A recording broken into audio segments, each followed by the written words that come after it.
Happy Friday!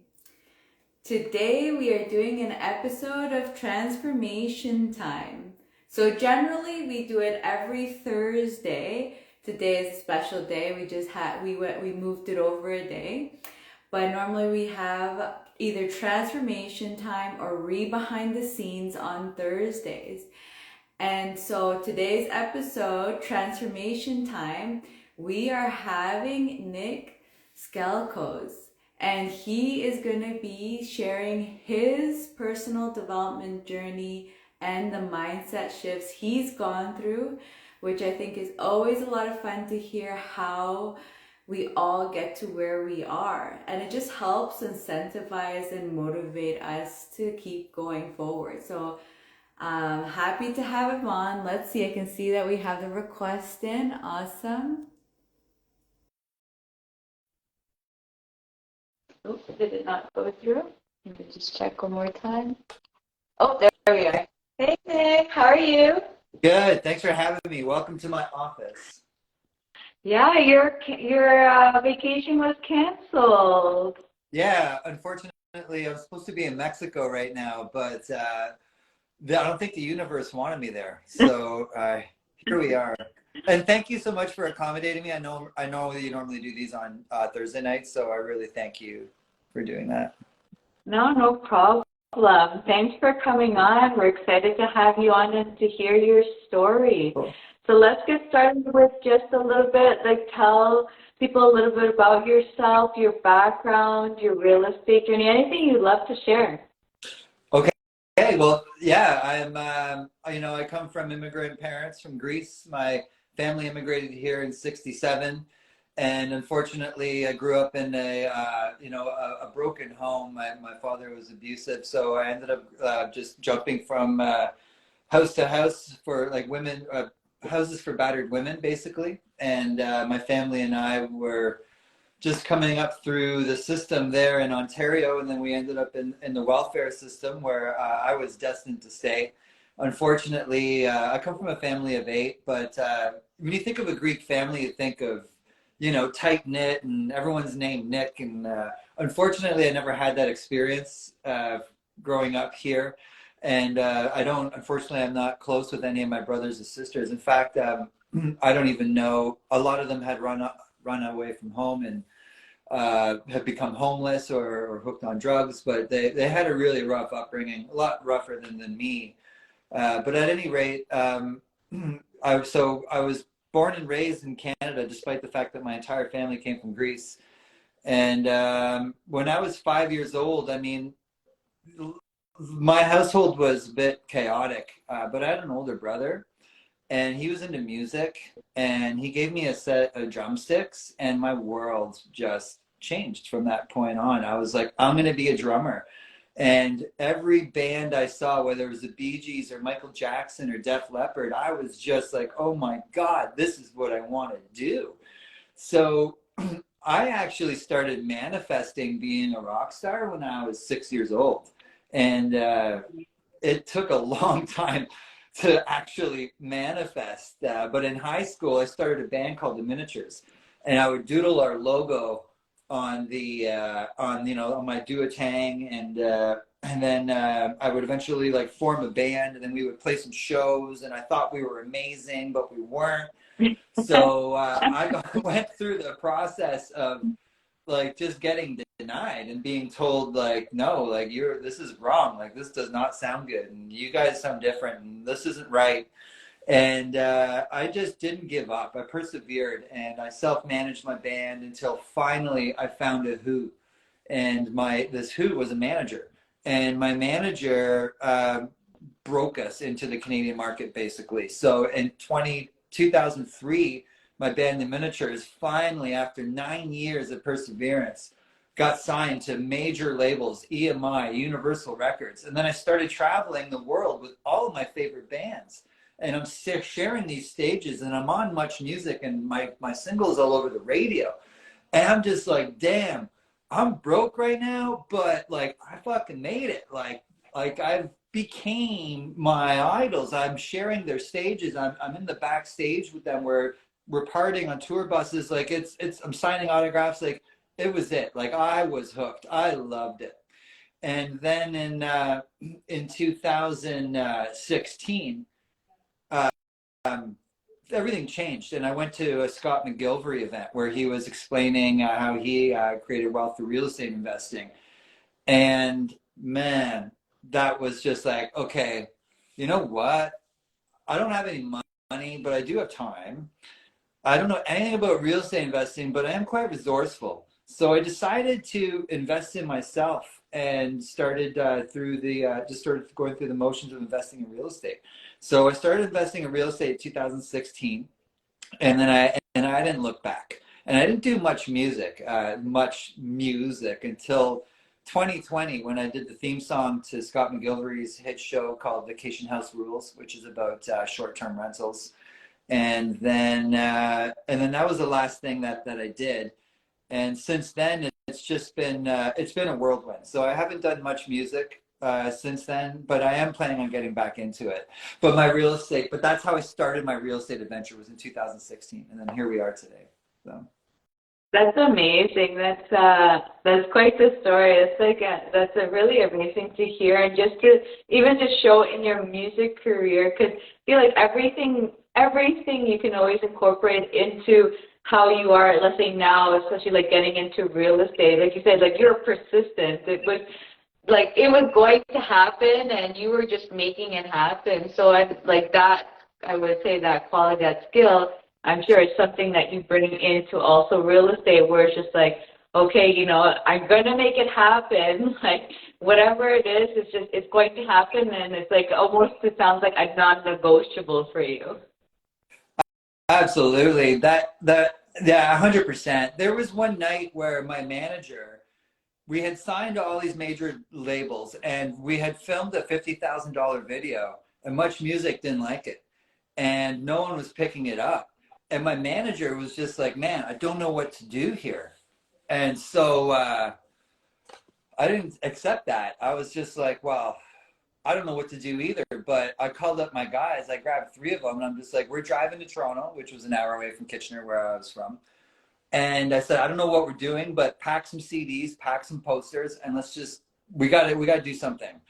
And so we drove up to Toronto, and then we just hit the streets, and it was awesome. I ran into the head of City TV. I ran into the head of Much Music, and I befriended a huge DJ at Toronto's 102.1 The Edge that night. I just walked in while he was doing a radio thing, and their door was open. So right off of Yonge Street, I just walked in, started complaining about the weather, complaining about Toronto traffic, and he was just like, "Who is this guy? Like he knows the place here." And I was just like, "Hey man, what are you doing after work? Let's go shoot some pool." And so I went and met him after that, and we shot some pool. And I started making friends with the people at the radio stations. So by the time they got our next single, they were like, "Hey, I know that guy. I was playing pool with him. That guy's a nice guy. Like, let's." And then so that started. That really got the ball rolling. It put a face to it. So that was just one example where I was told, like, guys, your career's over. And I was just like, hell no, let's go out in the driving rain with no plan and just make something happen. And I made relationships happen there. And I bring that with me to my real estate investing. Yeah, 100%. And I was just going to actually bring an example where you've actually done that in the real estate world. It's something that I noticed when I saw you was just like, this guy is in every single mentorship that I know. And I found it funny. I was like, oh my God, you're like, and like you said, like you just understood the power of knowing the right people or finding the right people to get you to where you need to be. So it's very interesting, like, which is, I think, an important thing to share with people is, like, exactly what you're doing, right? Like, you have a skill, and a lot of people think, like, oh, I don't know anything about real estate. I can't do anything, because I don't have experience. But you don't realize that your skills that you have are so transferable. And I feel like the examples you're giving is just, like, a proof of that you used the skills that worked for you to just bring it into the real estate world to make it work for you. Exactly. And one huge example of that, that I bring with me today was when I found my who, which was my manager, who was now, it wasn't me being like, hey, check out my band, we're amazing. It was this guy who knew how to do a smoke show. Like, he had so much charisma. Every time he talked, I was just falling in love with him. I was like, I can just hear you talk forever. It's like Scott McGilvery. Like, I can just watch him talk forever and ever. He's just got that charisma. So I knew that there are certain qualities that I didn't have that I needed to partner up with. So, man, that was a huge one. And this is how I transfer that who, not how today. When I went over to his house, I asked him, I said, how are we going to do this? And he looked at me and he was like, no, man, you got it all wrong. It's not how are we going to do this. It's who do we need to know? So then he started writing down the names of, like, we need to know, John, blah, blah, blah, from EMI. We need to know Derek Baba from Warner. We need to know this person from Universal Records. And then boom, we started to he started to get to know them. And that was my first lesson of, whenever I feel stuck, I know what to do now. It's not how do I do it, it's who do I need to know. So this year was a very difficult year, and we can talk about the market and how I was pivoting and all that. But when I decided to pivot to the States, as a lot of you know, in 2022, I bought a lot of property in 2021. And in 2022, we decided to pivot to the States. And I was gripped by inaction and fear, because I was asking myself, how am I going to do this? And I caught myself asking me how, and I was like, dude, you know how to do this. It's not how do you do it, it's who. So I was just like, man, who do I do this with? So I narrowed down who I needed to partner with. And for me, at this moment, it's Marcin Drodes. And he's a Canadian investing in the States. So I went down to his boot camp and I was just like, listen, let's partner up here. And so far, so good. I trust him. He's smart. And he's the opposite of me, which is everything that I look for in a partner. The last thing I want is another me. I'm like, I got me covered, man. I need smart on my team. So I figured out my who, and that's how I've been able to pivot into the States. So that's just one example of something that I've transferred over from my music world into today. And another great point that I also just want to reiterate, because I also say the same thing actually too, is that you're picking people that are your opposite skill so that you can both combine each other to just, become like the super team. And I know with multi-units it's even bigger because it's a bigger team, but it's like finding those team members that have different skills so you're all complementing each other and just growing. So I thought that was like a great point that you said. I just wanted to say it again because it's something that I've seen with people that sometimes they'll bond because of common interest, but don't realize that they have the same personalities, and it ends up burning them almost. Like I've even seen people that actually have gone bankrupt because they were missing like a crucial part of the team. And, it's like you're building up, let's say, super quickly, like amazing, but who's making sure you're running the boat, who's driving it, right? So yeah. That's a great point, that you also have that awareness of the importance of who you need on the team, too, and making sure that you're not duplicating the skills. Like, I'm sure there's definitely overlaps, but at least not full-on duplications. So with that, though, comes you need to be aware of what value add you bring, right? So it's important to know what your one superpower is. And so what would you say is yours? Oh, I'm investor relations. I'm a connector. My superpower is networking and helping people create wealth through real estate investing through my connections. So people trust me, and I don't take that lightly. So my superpower is just I'm your gateway into real estate investing. Awesome. And again, I feel like you have so many great points that I feel like I need to always say it again because, people won't think networking has anything to do with real estate, right? And it's like, look at how amazing it is that you've known that, okay, I can bring in the right people, I can mesh the right people together to make sure we make this project successful. So it's like that, you may not have to be the full numbers and analysis person that has to do that. Maybe you just partner up with someone that knows how to do that. And like you said, on your side, you're like, okay, let me just bring you the people and bring you the talents or whatever you need. And, you know, someone else take care of the other things that they're more skillful at than I am. 100%, 100%. And you can break down multifamily into three categories if you're wondering where you fit in, whoever's listening to this. And you can put it into three categories: acquisitions, asset management, or investor relations / raising capital.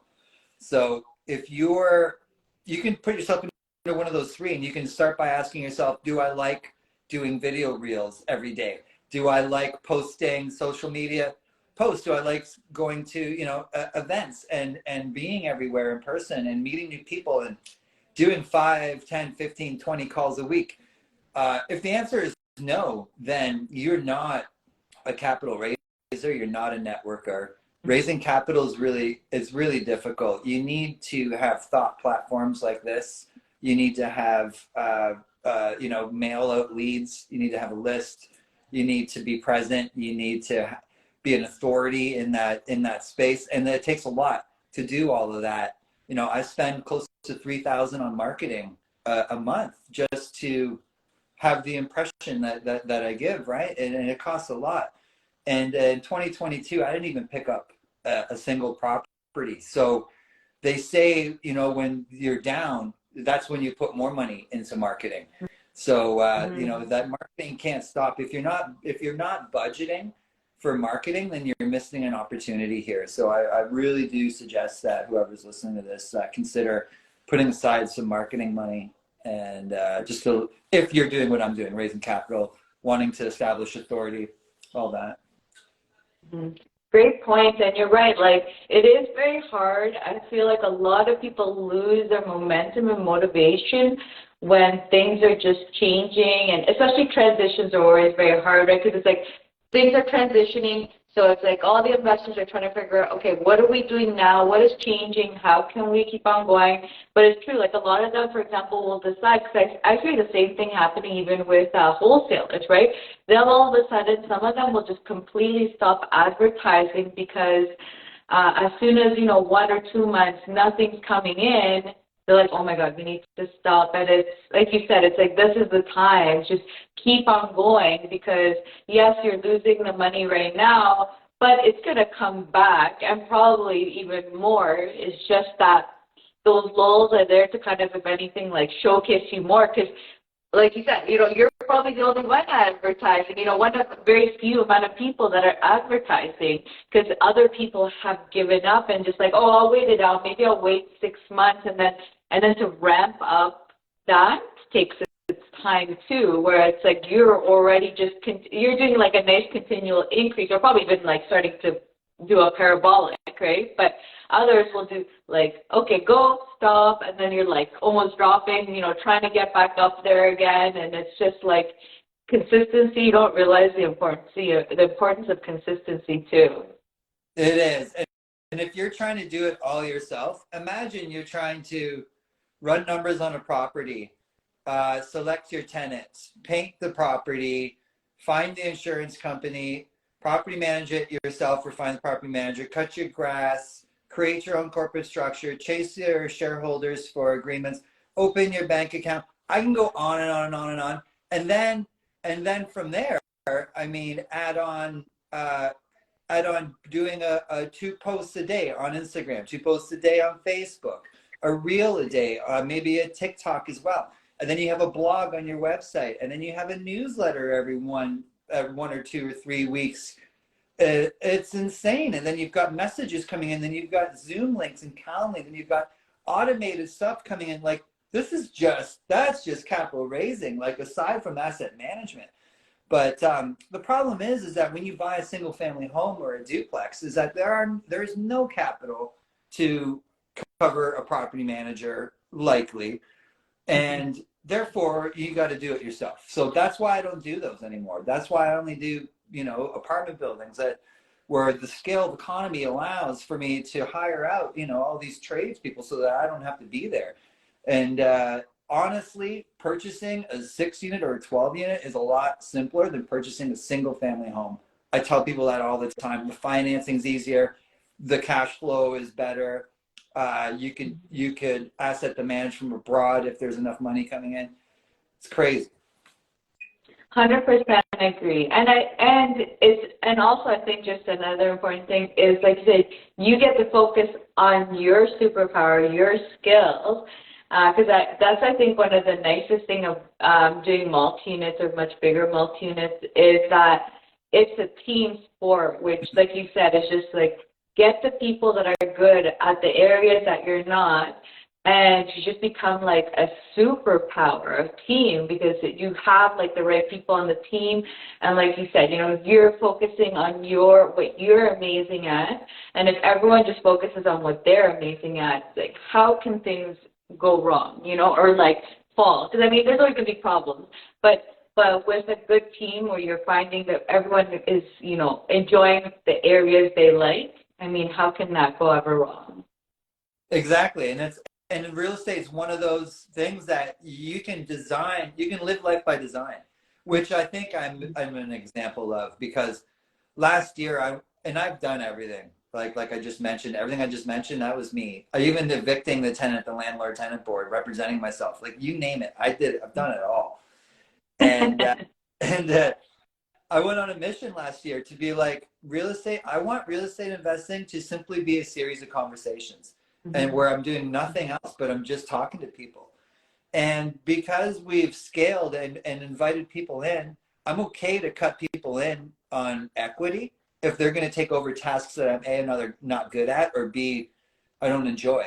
So I'm pay equity to bring on people so that my life is simply waking up and talking to people. So I run every morning. I eat plant-based diet. It's very important that that I feed my body and my mind with a system. Like I need to create systems, because I can't be motivated to do things when I just feel good, because I don't feel good every day.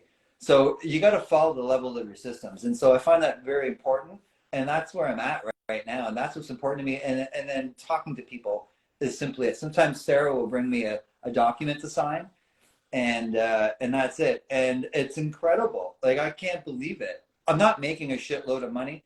I'm not, because we charge acquisition fees, but in 2022 we didn't buy anything, so there isn't acquisition fees. And the truth is that personally, I think cash flow is a myth for the next couple of years. I didn't expect this, what's happening. So cash flow is really tough. So creating money in this business, like active money, is really tough. You got to have something on the side. Luckily, I've got the skills to, I can do mentorships, or, I work for a Keyspire. Well, I don't work for them, but I help Keyspire through my company, a consulting company, and I work with them. And I love that. I've been friends with Scott and Michael for years now. But it's important that you do have something active on the side, especially in times like these. I think you're more of a private lender, are you not? So I am, yeah. But yeah. it's very true actually what you're saying about the active and passive side, because especially like that full-time real estate. Like I'm full-time real estate, and it's actually funny because right now, like for example, who's taking private lunch right now? Not very many people. I do foresee that soon it seems to be ramping up, and maybe we'll be getting some out. But I can tell you, in the last 3 months, all my private lunch have come back. And then to go send it out, like slim pickings right now, and obviously you want to make sure you get like a good deal. And same thing on the active side, like finding a flipper or burr, like with the interest rate so high, it's like impossible to find like the right number. So it's like my income all of a sudden, I have my rental properties, but like my money is sitting here right now doing nothing for me. I think I have a couple, just two, and they're coming back soon in the next 3 months, right? And it's just kind of like that money was kind of like actually half my income. So almost half my income is gone in a couple of months. I mean, hopefully in a couple of months now some more money's coming out, but if not, then fully half my income is gone, and then it's just like, hopefully I also find a flip, and it's like something that made me even realize, I was like, oh, private lender, you're set, you have all this money coming in, but no, when things shift, it actually also does affect even that side of the business too, specifically the kind of lending I do, because I do lends to flips and burrs, and those are very obviously transitioning type of projects, right? Because like right now, probably not very many people are thinking about flipping just because of how the market is. And even, and then burrs, like I think right now everyone's in a transition, trying to figure out like what is the next strategy to like be able to work in the environment we're in, right? Yeah, thank you for bringing that up. That's very honest and transparent of you. And I like that. I can see why people follow you. That's really cool. Thanks for sharing that. I never No, considered that, but you're right. thanks for sharing your side, because it's like you said, right? It's also, I feel like, is another thing which I feel like you're alluding to. Like, let's say maybe you're not really losing any money from like past deals, because a lot of people have lost a lot of money from making bad deals, which it sounds like for you that hasn't really been a problem. For me, it's been the same. I can't say I've failed at a project, but as you said, we're still getting impacted by the economy. So it's like, yes, for some people that like are crashing and burning right now, or just like underwater trying to get up, but also like us, where it's like, no, like our projects aren't failing. Like, we've completed them, we're doing, but it's like, we don't have a project, like we need to find something to work on, because it's like, that is where the money's coming from, right? Yeah, and I would imagine that you are having a difficult time with that because, active partners are having a difficult time finding the properties, just as you mentioned. So, yeah, that must be tough.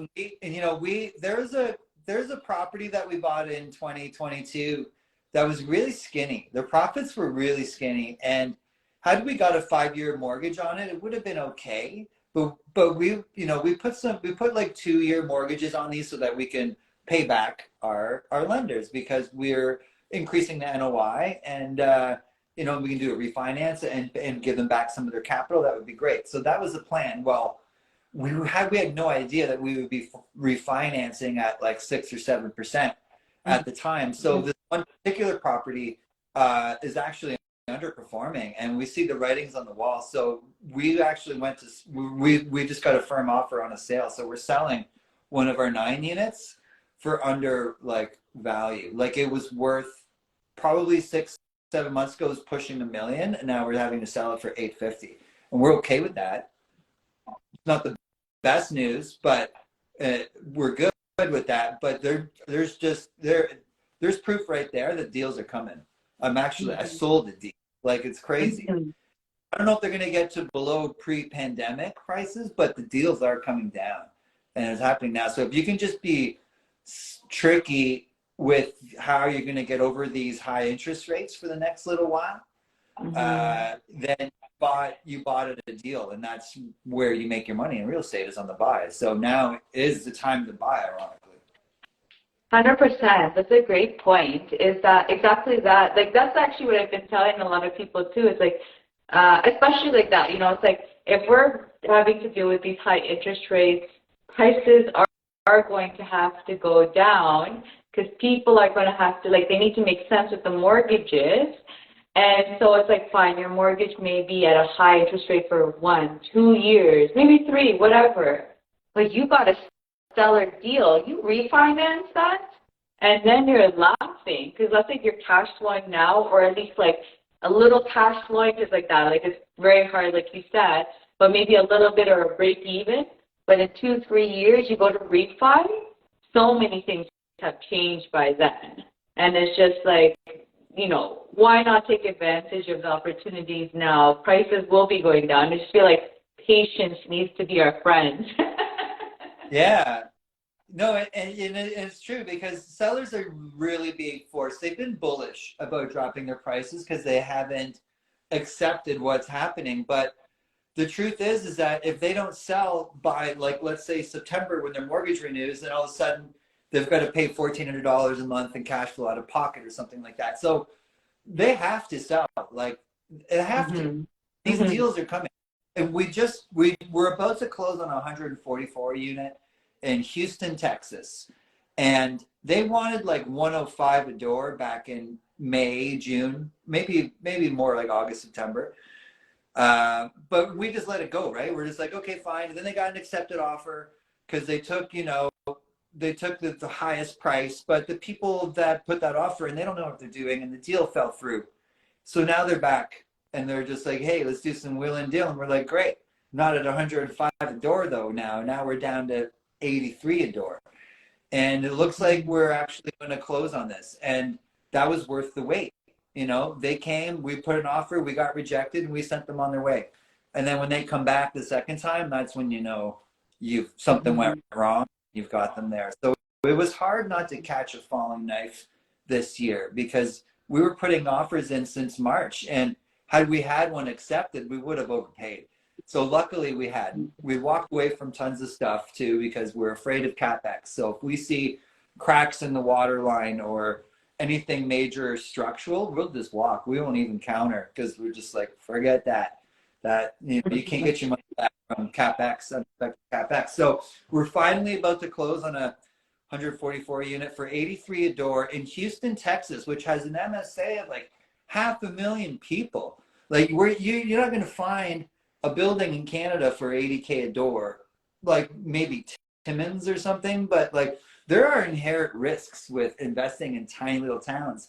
And that's why I started investing in the States, because I was starting to look at all these tiny little towns that I never knew existed. And I'm like, let's invest here. And then it's just like, this is madness. Like, this is so risky. There's only 6,000 people. Like, it's risky. So it was a good pivot. And I'm looking forward to investing in Canada again. I really am. But right now, the States is where it's at for me. So that's amazing. And it's just also even nice to see the comparisons between what's going on in Canada, what's going on in the US. And it just kind of gives you, I feel like, more perspective to even, like you said, like, okay, you do want to invest in Canada, but I feel like being able to see the contrast and stuff even opens up your eyes more to investing, like what you can do here or what does or doesn't work even more here too.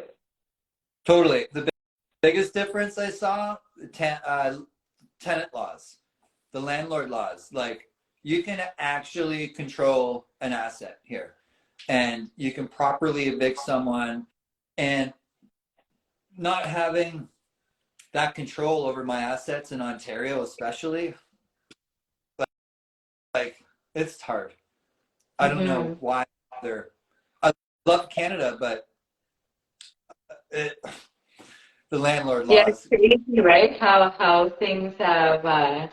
Yeah, it's crazy some of the things that go on. I have to say. So with everything that's going on, what do you like see for yourself changing or about yourself to go to your next, like what's your next goal? And, are you having to make any changes to like be able to meet those 5-year kind of goals? That's a great question. My goal is to raise millions with ease. My goal is to donate around 100,000 a month to animal sanctuaries and other animal rights programs. 100,000 a month. That I can't even like count that high. That just scares the shit out of me. But your goals should scare the shit out of you. They should be audacious, so they do. So that's my goal. And how I'm going to raise millions with ease is a difficult one. I work with only accredited investors now, and what that has done is it's limited my pool of investors to about that many people in Canada. And I think it's less than 1%, right, of accredited investors, I believe. It's tough. It's really tough. And so that's my new challenge, is I'm only working with accredited investors. And for those of you that don't know what an accredited investor is, it's basically, it's different in the US and Canada. In Canada, generally speaking, don't quote me on this, you need to have 5 million in assets, 1 million in hard cash, stocks, bonds, RSPs, whatever, or you got to make 200K a month or a month, 200K a year, or 300 combined. That's an accredited investor. And if you don't offer, if your offer is structured in any other way, like if you're opening up your offer to eligible investors or registered funds, then you need a lot of money to create like an offering memorandum, and you may need an exempt market dealer as well, and they may take points off the front and off the back, and it can get really complicated. So to simplify things, we only offer to accredited investors, and it does make things a little more difficult for me. But basically, you know, what I'm doing this year is I'm kind of doubling down in these areas that accredited investors hang out in: golf clubs, Mm-hmm. yacht clubs, wherever I can find them. So that's my goal now. Is I'm actually not looking to hang out with real estate investors per se. I'm actually looking to hang out with entrepreneurs or business owners that have sold their businesses, or even working professionals like doctors, lawyers, accountants, and all that. Mm-hmm. That's a great point, especially like you said, as a capital raiser. You know, it's definitely amazing to have the support of the real estate community, especially if you're having your downers or whatever. I feel like watching them or just talking is nice to kind of just know what's going on or have those pick-me-ups. But it's true, a lot of the actual networking and work is like outside of there, to find like the people that have the money that you're looking for to be able to do the kind of work that you want to do. Yeah, and with my type of deals, they're not really cash flow heavy deals. So everyone I know needs cash flow. And so why need someone that doesn't need cash flow? Well, who doesn't need cash flow? It's like, well, a wealthy person wouldn't need cash flow. In fact, the wealthy person's probably trying not to show as much income as they show. So bingo, like that's my person. So, but they're hard to find. And my avatar, my investor avatar, wouldn't know how to read a real estate pro forma. They just trust me and to park their money with me. They're not concerned about cash flow, and they like long-term wealth. So they play golf, and they're probably opposite of me, like ideally, right? They're probably not vegan. They're probably eat steak and so dude, it's hard. It's really difficult. It is very hard. And actually, but like let's say the one for Austin, I'm just curious about it. But the one in Austin though, you're still getting cash flowing properties over there, aren't you? Or has even that demographic over there changed too? Well, I'm sorry. What was the question? About the property that you're closing on in Austin, Texas. Doesn't it cash flow over there, or has the demographic of how investing work changed over there too? Oh yeah, great question. Actually, yeah, we're in Houston, where Sorry. they just tornado. They're susceptible to hurricanes and all that. And the systems, the strategies, the way everything works is the same. It really is. There's fantastic cash flow coming in from day one, and it's mismanaged. It just simply needs to be some lipstick. Exterior needs to be done. Maybe the tenant class could change a little bit, but it's not much different than you would find here in regards to the return. Actually, the returns are better because you can implement so many things. Like, for example, there's something called the RUBS system, RUBS. It's the ratio utilities billing system or something like that. And essentially what it is that you can pass off your expenses to your tenants without having to like split the hydro. Basically, you could sort of partition an entire 144 unit and have a system where they're all paying their own utilities. It's crazy. You can add a dog park for an extra 20, $50 a month. You can improve the workout room and increase the price. You can, update the laundry facilities. You can add valet parking. There's so much you can do to increase the value. You can evict a tenant if need be within a proper time. So many things. Mm-hmm. Yeah, so then it's more when you're talking about things don't cash flow. You were talking more about Canada, that it doesn't cash flow, because I feel there's still things in the U.S. still cash flow, or at least in Texas. Problem is that Canada is one of the most expensive places in the world to buy property, and that's why. Mm-hmm. Yeah, 100% agree. It's a Oh, great sorry. place to Say develop. that again. Sorry, cut out. Can you say it again? I said it's a great place to develop. If you're developing in Canada, you got something, but it's still costly. But developing is a good. You got a good shot of creating something there. Mm-hmm. So do you think majority of your investing is going to be in the U.S. for the time being? For the next year, yeah. Mm-hmm. That's interesting. And so any other, or actually, no, what are some mindset shifts as you've gone through through your different careers in real estate? What are mindset shifts you've gone through that you've, like barriers that you had to, break down to get to where you are? Oh my God, tons. I still have many. I don't think I we can think ever get rid of all of them, right? As soon as we get rid of one, we're opening a door to basically another one, right? it really is. This is a mindset now that I catch myself in. Are you familiar with Be Do Have? Have you heard of that before? Yeah. And I if catch myself. you actually feel free to explain it to the viewers because maybe not everyone knows it. Okay, great. And I'm probably not explaining it right, but the way I interpret it is that Be Do Have is become who you need to become in order to do the type of moves that you need to do so that you can have the residuals that come along with that. Mm-hmm. And whereas I get caught in, I need to do this list of things I need to do so that I could be done with all of this and then I can have my time at the end. And it's kind of backwards, and I catch myself doing it. It's just like you need to become a person and then take on the tasks to have.